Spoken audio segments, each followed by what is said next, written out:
Nobody wants to see you, Jeb. Thanks, Mickey. After that awesome win we just pulled off? I only want to see you to play games. I don't really like you. When we're not playing a game, Jeb doesn't exist.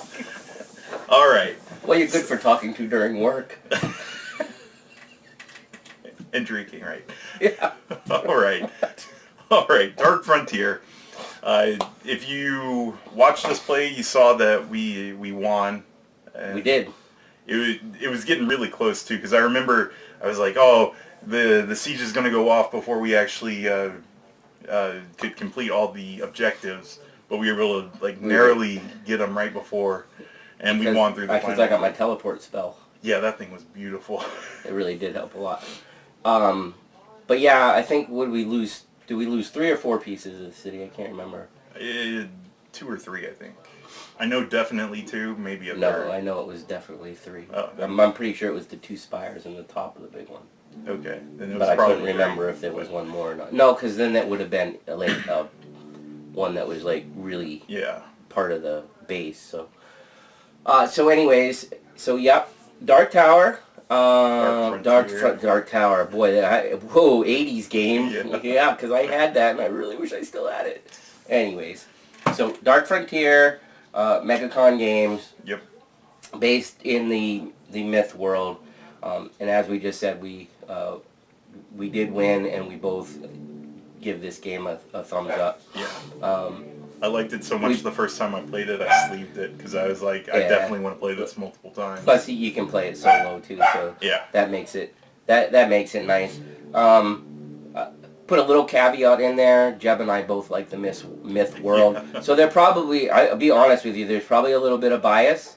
So definitely, watch the review, watch a little bit of the gameplay, see if it would be something that you like. I was telling Jeb after we played, though, that I was a little disappointed that the big boss didn't actually make it into Farron Rock. Because we're so good. Yeah, okay. Because even though, we're sitting here telling you that it felt intense and stuff like that, I wondered how that translated with you guys watching it, because I could see you thinking, well, most of the city's still there. Well, sort of. I mean, if you think about it, there's only 10 pieces. Yeah. There was only 7 remaining, and I guess that's why I was a little disappointed that he wasn't in there, because in our first playthrough, we basically kept him out. Yeah. And then the siege started, and he basically walked right in. Yeah. And I think he rammed 3 or 4 pieces off in no time, and we were getting... Yeah. We just, it was total luck. Everything was going the wrong way. We did end up winning, but I felt like that scenario might have been a little bit better for you to see the panic, so to speak. I mean, I don't know for sure, but I just thought I'd toss that out there because I mentioned that to him, and I don't know if he feels exactly the same way. But it is kind of unfortunate that you didn't get to see all the bad stuff that happened. Because, we mentioned before, when you do an assault in Farron Rock, you usually just roll all the dice, and then at most 1 piece gets taken away. But when the boss uses his ability, every success he gets on all the die, or all the dice, are going to be things taken away from Farron Rock. So if he's rolling 5 dice and 3 of them are hits, then 3 pieces come off, and 3 out of 7 that cuts you in half. And doesn't he hit on a 5? The big boss? Yeah, I think he's 5 and lower. Or yeah, so I think he hit. I want to say that he hits on a 5. I'm not going to look it up right now, but the number's higher. Yeah. So if it's a 5, you figure every dice he rolls, he's got a 50-50 chance of hitting. So it can really start to come off fast. So anyways, that's just a little recap, and kind of what in the basics how we feel about the game. Some more details. So far I think the characters are balanced. They all do something different. Their stats are unique. Their abilities and stuff. Either some of them are either really buffed in something, or they're low in something. I think it's the archer is straight down the middle with everything, and they all have their unique little. The one I played actually had a spell deck. The one I had the prayer tokens. Archer has the arrows and another special token. So the characters in it really have a lot of flavor. Yep. We haven't done any of the monsters yet, unless Jeb's already tried one solo. So I don't know how that scales. Yeah, because there's, what, 4 or 5 different monster Yeah, there groups? is. So a lot of variety. That was another thing I was talking to Jeb about. I don't... a couple things we don't know. Don't know how it scales with more people, if it gets harder, easier, Right. stays the same. We don't know if, like... I mean, you could house rule stuff, obviously, to make it harder. But, like, with what we just played, did we get super lucky? Is it usually super hard? Or are the orcs just the intro one and you need to move up if you want it to be harder? Right. There isn't... It's not one of those games that's got a chart in the back that says, Oh, yeah, hey, yeah, if you want, you know, if you want to make this harder, you know, start the boss in the middle ring or something, which would be... Whoa! I mean, so, I don't know. The only real scale thing that I noticed was the bosses that usually have a health based on the number of players, Right. or at least this boss does. Maybe some of the other ones are just straight out, you know, got to hit them for 50 points. Who knows? I didn't look at every single one. That being said, what else do you have to say about it? We did not play with the agents or the journeyman stuff, which I believe is all extra from the Kickstarter. So we haven't played anything of those, so we don't know how they interact with the game, if it makes it more difficult or not. Right. And with journeyman stuff, if you don't know what that is, it's pretty much a way for your heroes to level up within the game to get a better attack and a better stats and stuff like that. The agents, I believe, are just like random bad guys who might appear and you have to defeat them to get stuff. So I have no idea how that stuff works. Yeah, so like you said, like a few of the Kickstarter things and things that they had planned for it, you know, hopefully, if you don't know anything about this company, they went through a big ordeal where the designers were like, we can't do this anymore. It was almost like one of these things where the stuff you pledged might not even make it. Fortunately, they cut a deal, the property's been bought. They say they're going to still maintain being the creative force behind it, which is what everybody would hope for, and that everything is going to move forward because Myth, I know we keep talking about Myth a little bit, but Myth is, the plan for Myth was supposed to be a gigantic scale. Yeah. Like you get to watch your character go from, you know, the very basics to the next level, and even within the next level you could take paths, like 2 different ways, and then you're supposed to go up 2 more levels.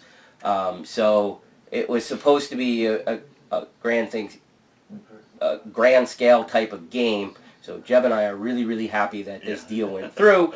And we're also hoping that because this deal went through that we're going to see more content for this, because they could kind of do the same thing and make it harder and stuff, but still having the contained package where you don't have to worry too much about, I mean, sure, they can tweak things and add things, but, you know, it's self-contained. So, you know, it's more of a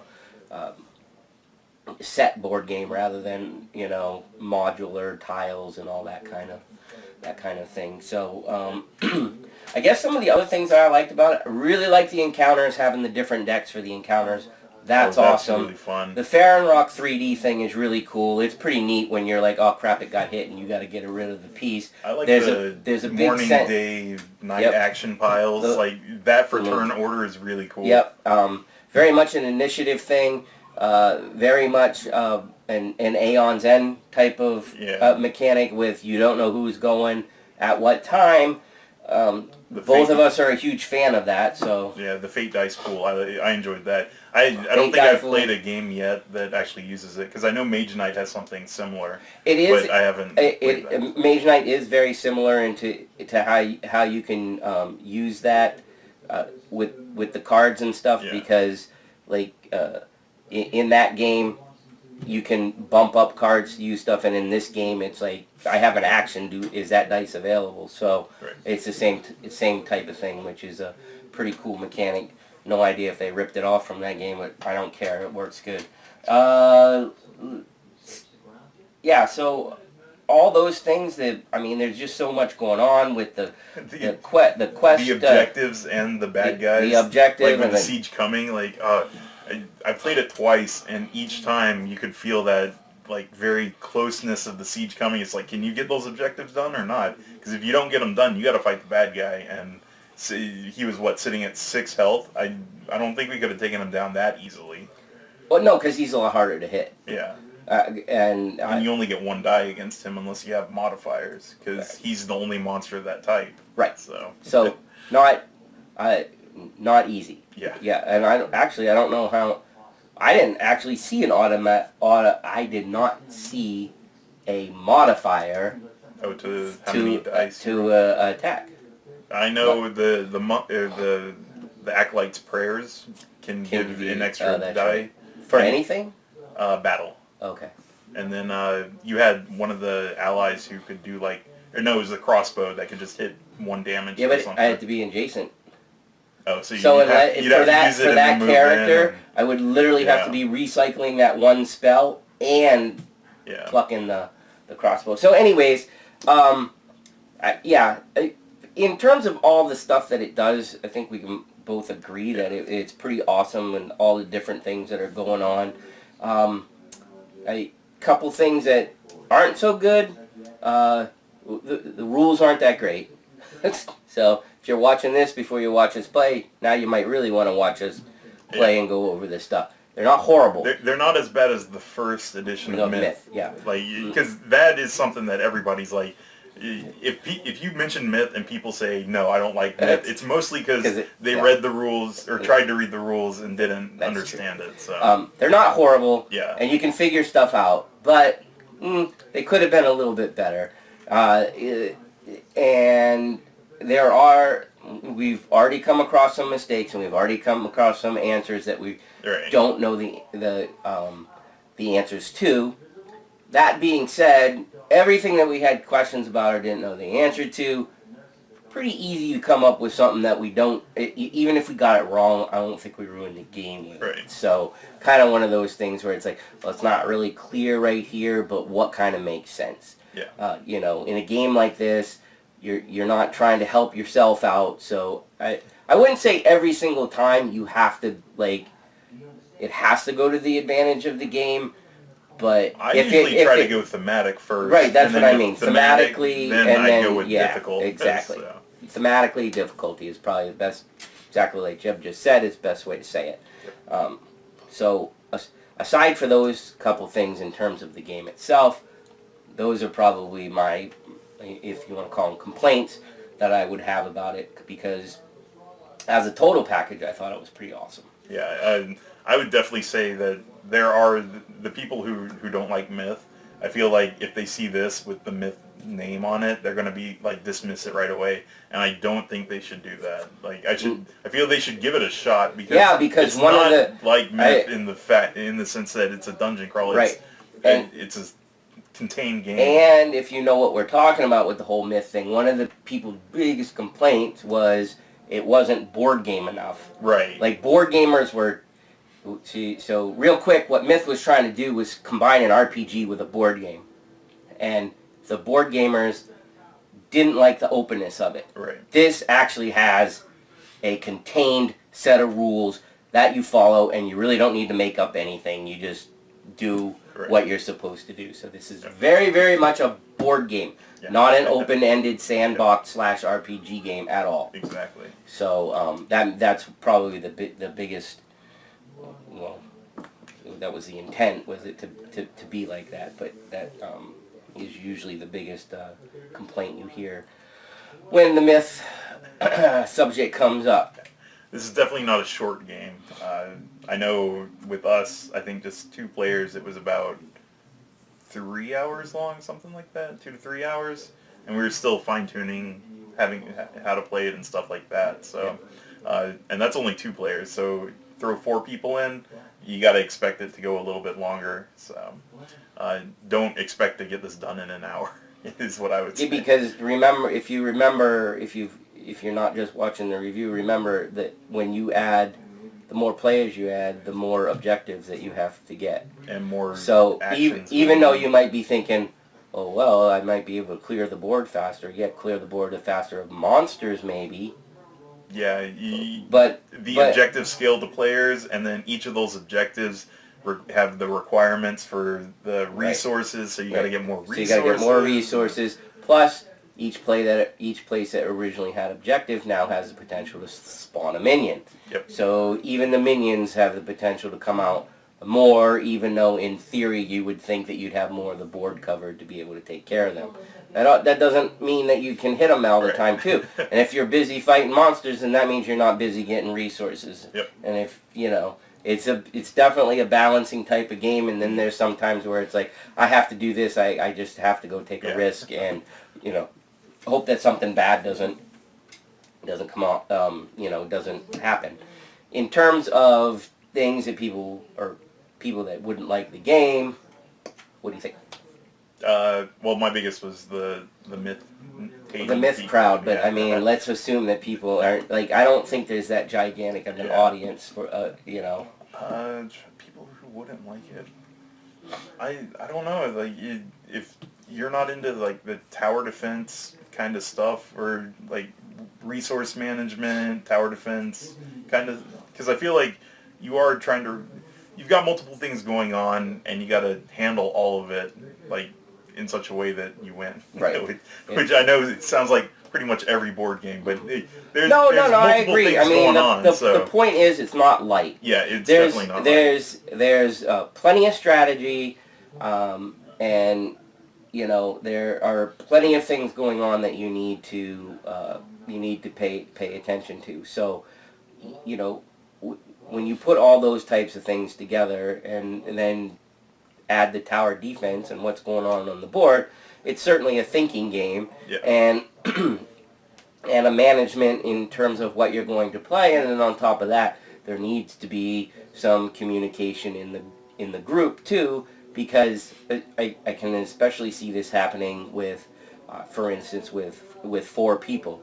Oh, yeah. Odds, there are very, very, very good odds that the structures are going to come out super fast, and then there's only 6 structures. Yeah, that's where I was going with that, because those don't 6. scale. So then you have to remanage your hand, and purposely the designers of the game gave you different options, even with the main action of your card, that you have a couple things that you can do. So that being said, you could still use that fortify card, because it'd be like, well, what can I do to help this turn? Well, my fortify card gives me a supply. So, and then plus I can do these other things with it that help myself, but in terms of the group, I can at least put something into the supply of resources that we're going to be able to use later.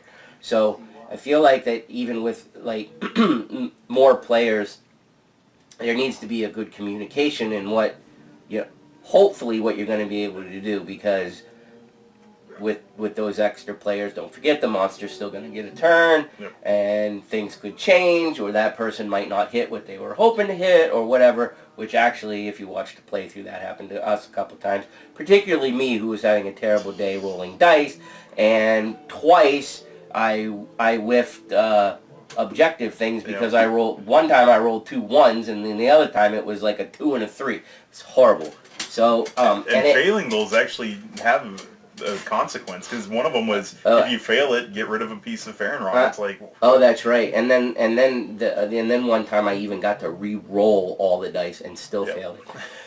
So anybody that doesn't like a heavier game, a strategy game, co-op. If you don't like co-op game, you're not going to like it, because you got to work together. I don't know very many people other than my son that doesn't care for a co-op game. I'm like, whatever. One thing that I would have found really interesting is if they could have worked in like hidden objective cards for each player to like try to do something for in-game result. But I don't know how easily that would have been, or if they even thought of that. I feel like it would have been cool to try to do, but if you had to do that and win the game, I don't know if you'd be able to. So, what would be your objective? I don't know, maybe something like have a structure in a sanctuary for the Acolyte. But you don't own anything. Well, just having one there. I don't know. That's It doesn't lend itself since you don't own anything yourself, really. Yeah, but I mean, it doesn't say you have to build something in the sanctuary, like at game end if there was a structure in a sanctuary. But I don't know. I didn't think too much about it. I can't really defend myself on that. So. Okay, Jeb, we're not playing Dead of Winter, but a cool idea, I guess. All right, things to remember. I'd say what Jeb says, go in order. Do your card in order. Yes. Do the steps in order. Do everything in order. Yep. That's the key to every game. That I don't follow ever. Yep. Make sure you do the stuff in order. Because if you didn't hear me when we were doing the video, I kept reading off the list during the prepare phase because there's like 6 things to do and I wasn't remembering them all, so I was like, just easier to read everything off. Until you have it ingrained, that's just absolutely the best way to do it. You know, if you start skipping ahead, you're going to go back and you're going to glance at the sheet and go, oh great, I played a whole game without remembering to do this. Yeah. And that's, you know, that's not a good idea, even though for the most part it is pretty self-explanatory once you get in it, but there are a couple of those things that you need to jog your memory once in a while. So flipping delayed minions after assaults is something that's easily forgotten. Very, very easy one to forget. Rolling fate die before you do the effect, I guess. I mean, I don't know how big of an effect that has, but you should roll it before you actually do the effect. Yeah, we were pretty good about that, and it's a good thing to keep in mind, because if you do it immediately, you won't get involved in the game and then forget to do it, and it's super important to do it because they need to change to keep the game interesting. And we actually, when we were doing that one muster, we both rolled the die. We were debating on the result, but then we never spawned the monsters. So make sure you spawn stuff when you muster. Yes, so. We did that a couple of times too. Almost forgot to put forgot to put the actual mustard people on the board, enemies on the board. So yeah, it's easy to get the objectives in the quests for some reason. Mm-hmm. You think about them the same when you're playing, or at least we did a lot of times. Yeah. I guess because, you know, when you think of a quest and you see that marker on the board, you feel like that's a quest, and it kind of is, but they're not. They're objectives you're going for. So for whatever reason, I suspect since both Jeb and I did it, that it's not an uncommon thing that when you're playing this, you're going to see those markers and have, you know, because of other games, you're going to have quest in your head. Quest is a card sitting over on the side, and the objectives are the other track and the tokens on the board. Because I know when we were talking about it, at some points I would like interchange objective and quest and be like, Mickey would catch me and be like, that you're talking about the other thing. Yeah, like, 30 minutes before that, I was doing the same thing, and then he started doing it because what he was doing on his turn was interacting with those things, and that's when you forget which one you're talking about. And I would almost say a little bit the same with the encounter too. At least for me, there was a couple times when I've encountered what's an encounter. Oh, that's where, you know, whatever space I'm in has nothing to do with a quest, and it has nothing to do with an objective, unless of course the objective says do an encounter. Yeah. But which is actually the encounters, which I said once before, is one of the that's one of the really cool things I like in this game, because there's another element of there's some random stuff that can come out. There's another element of you know, what the land's like, because if you're in the village, you gotta, you know. Yeah, you got like villagers I got like or whatever. 3 allies and stuff, and I'm assuming if you camp out in a dungeon or whatever, you got a good chance to get some good loot. Yeah, or run into monsters. But but I didn't. We didn't. I don't know if you looked through all the cards. I didn't look through all the cards yet.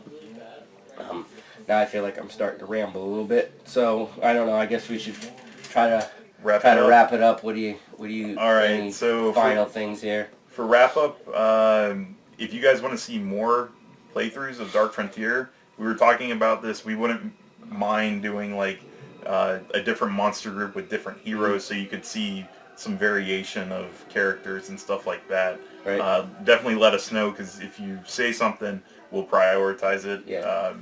We were thinking that maybe some people would actually like to see, more in-depth of games. So, in other words, we'd get rid of all the stuff that we're doing now, and you'd just watch a game with another creature, and we'd start the episode with, like, if you've never seen this before, you need to go watch us play this other thing, because all we're going to do is sit down and play this thing. Yeah.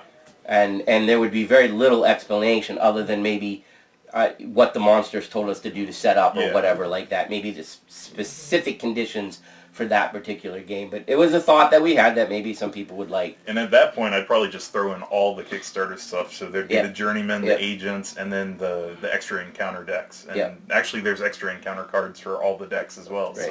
So I all just that kind throw it all in and do it. So if you want to see it, just let us know.